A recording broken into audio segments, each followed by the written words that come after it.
Hi children, welcome back to the next session.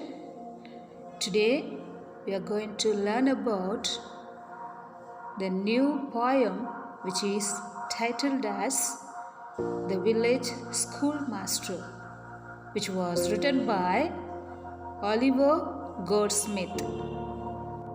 Before entering into the poem, let's do the warm-up activity. How to recall how many teachers have taught you in the past? Whom do you like the most among them?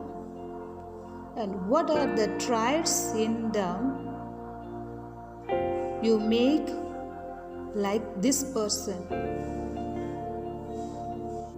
Traits means characteristic or distinguishing quality. So here you have to recall the teachers who have taught you in the past and whom you like the most among them, and also why you like them, what character you were impressed of.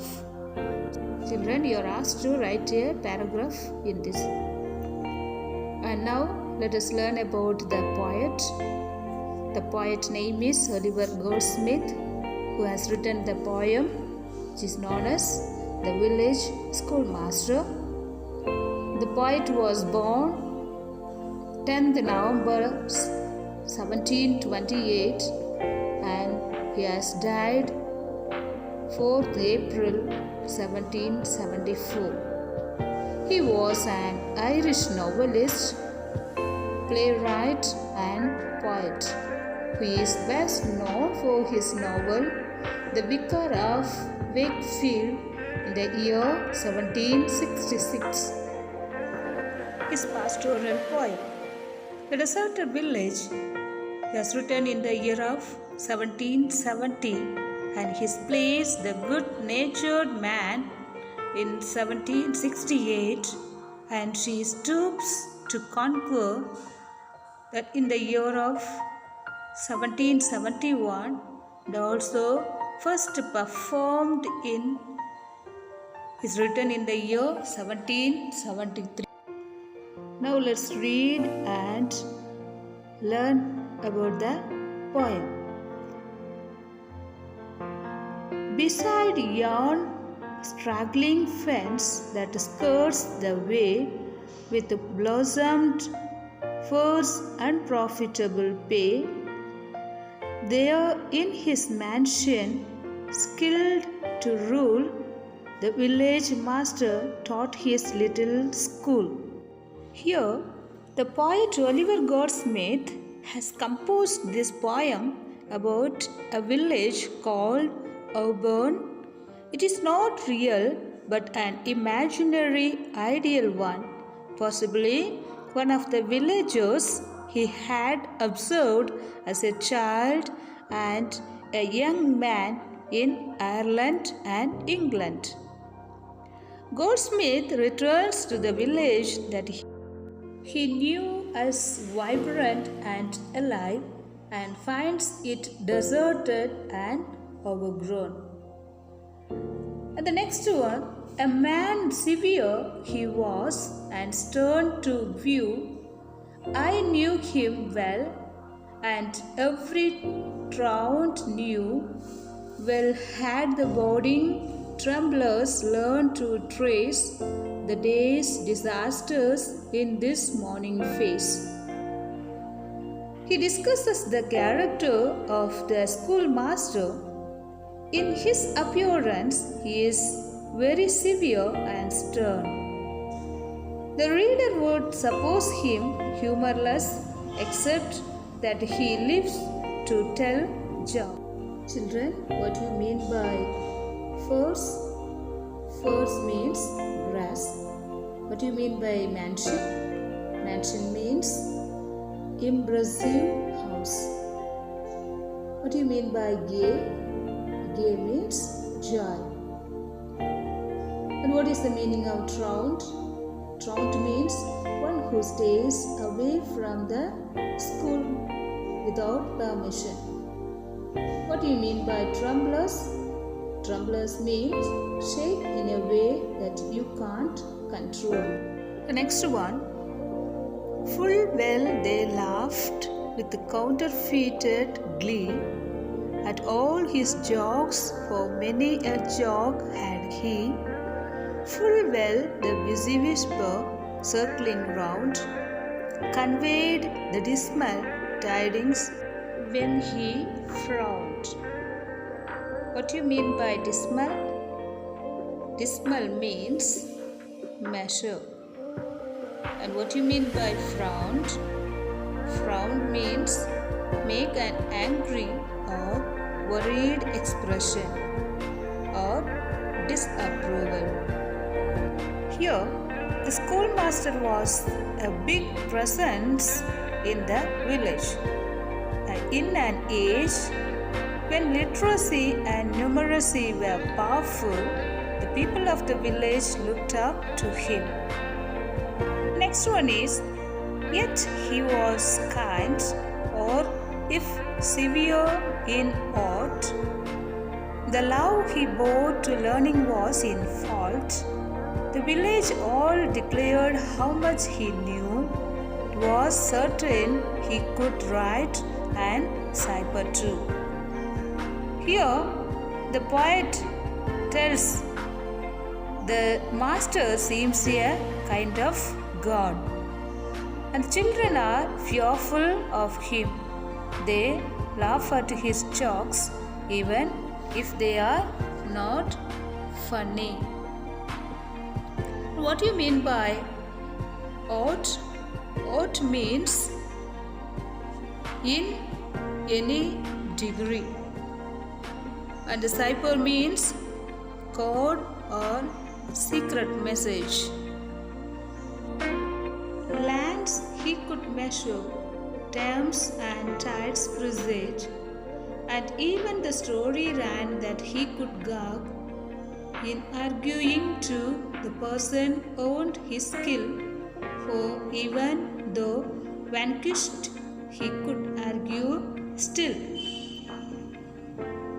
The adults are equally impressed with the way he can survey fields and work out boundaries.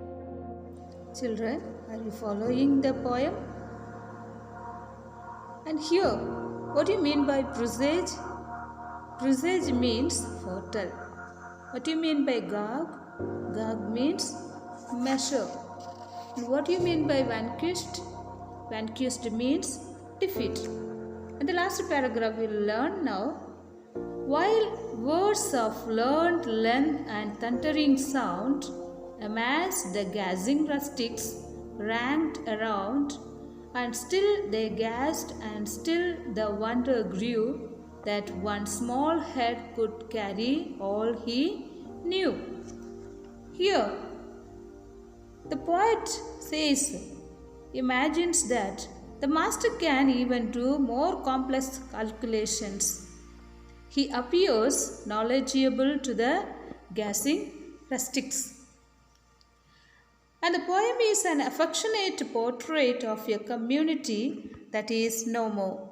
And the schoolhouse now deserted, the affectionate portrait of the schoolmaster is a part of this world that has passed. The poem's jokes are gentle, wry, and genial.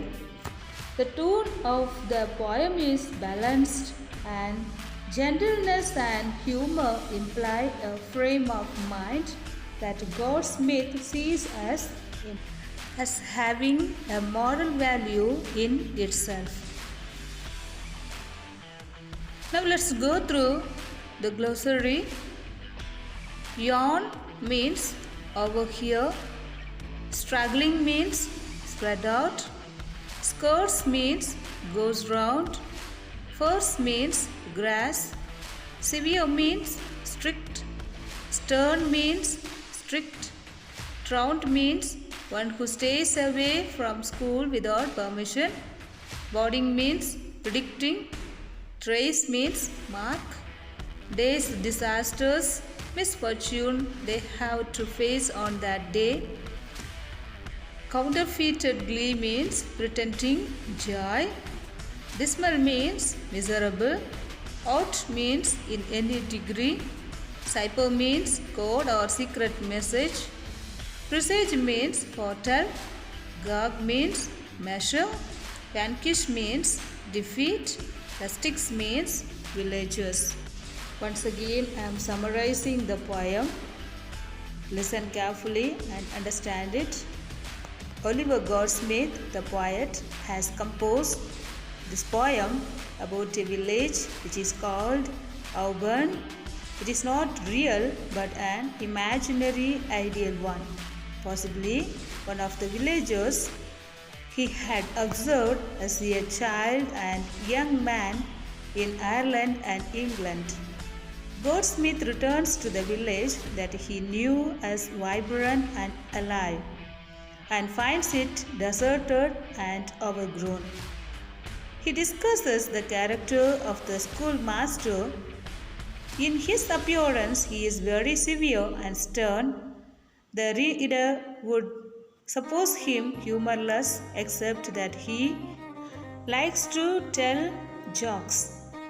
The schoolmaster was a big presence in the village. In an age when literacy and numeracy were powerful, the people of the village looked up to him.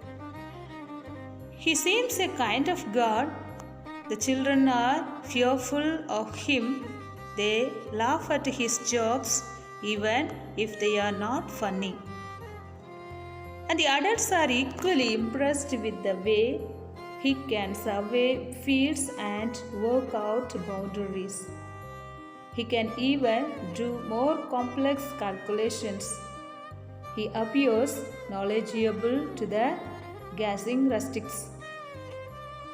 And the poem is an affectionate portrait of a community that is no more, and the schoolhouse now deserted.